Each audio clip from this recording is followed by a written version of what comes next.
Hello, everyone. The video is about how to add cool fonts to your Instagram stories.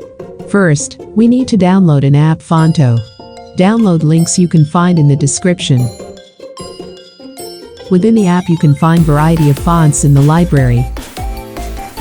Select one and you can change the color, stroke, shadow, spacing, and curve.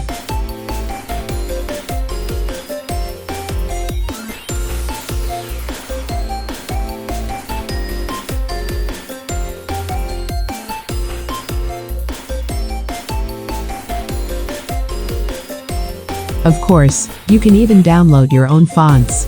Recommend my favorite website to use is Phonto.com. Open the Phonto app directly and install it. New fonts will appear under the My Fonts tab.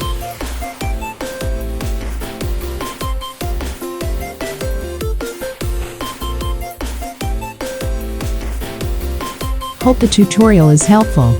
See you next video.